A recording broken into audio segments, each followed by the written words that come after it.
The year was 1944. The world was engulfed in the flames of war, and the United States was at the forefront of the battle against tyranny. As the sun dipped below the horizon, casting a crimson glow over the war-torn landscape of France, a group of American soldiers prepared for their deadliest mission yet.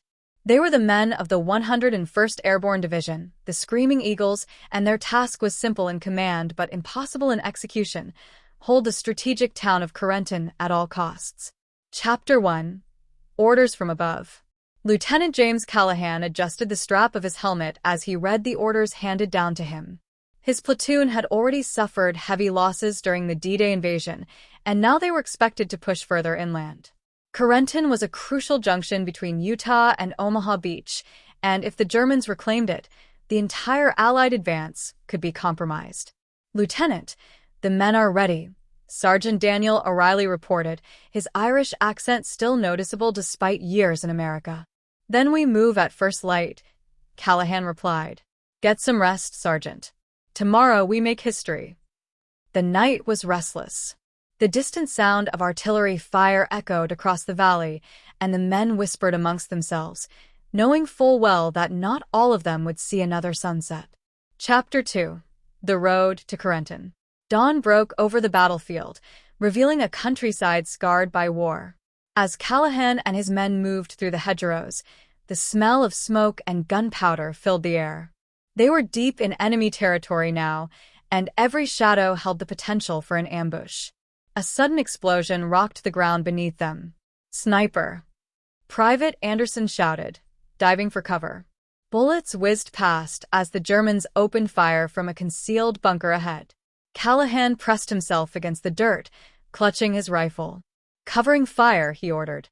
Machine gun fire erupted from the American side, pinning the Germans long enough for O'Reilly to lob a grenade into the bunker. A deafening explosion silenced the enemy, and soon, all was quiet again. "Everyone still breathing?" Callahan called out. "Private Anderson took a hit, sir," replied Corporal Hayes, pressing a bandage to the young soldier's bleeding shoulder. Callahan clenched his jaw. "We keep moving." They pressed on, stepping over fallen comrades, both friend and foe, knowing that their mission was far from over. Chapter 3. The Battle for Corentin. By midday, the town of Corentin was within sight.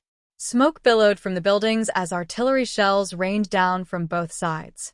The German forces had fortified their positions, and taking the town would not be easy. "Flanking maneuvers," Callahan instructed. "We split into 2 teams.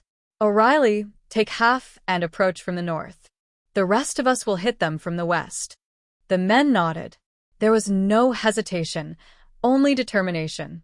The assault began with a thunderous charge. American soldiers stormed the town, exchanging fire with the entrenched enemy. The narrow streets became a battleground, filled with the cries of the wounded and the relentless roar of gunfire.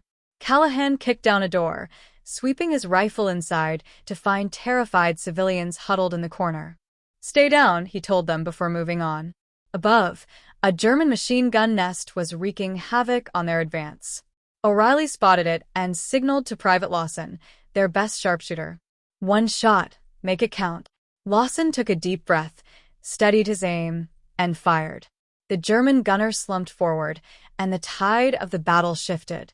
Chapter 4. The Cost of Victory. After hours of brutal combat, the last of the German resistance crumbled.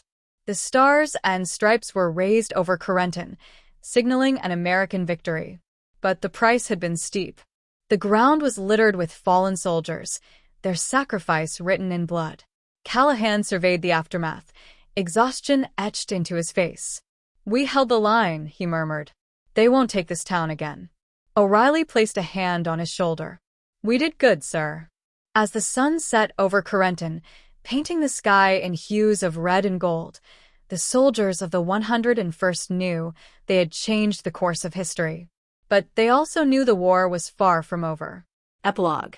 Months later, Callahan and his men would fight their way through France, into Belgium, and finally, into the heart of Germany. Each battle tested their courage, but Corentin remained the defining moment of their war, a testament to their bravery, sacrifice, and the unbreakable spirit of the American soldier.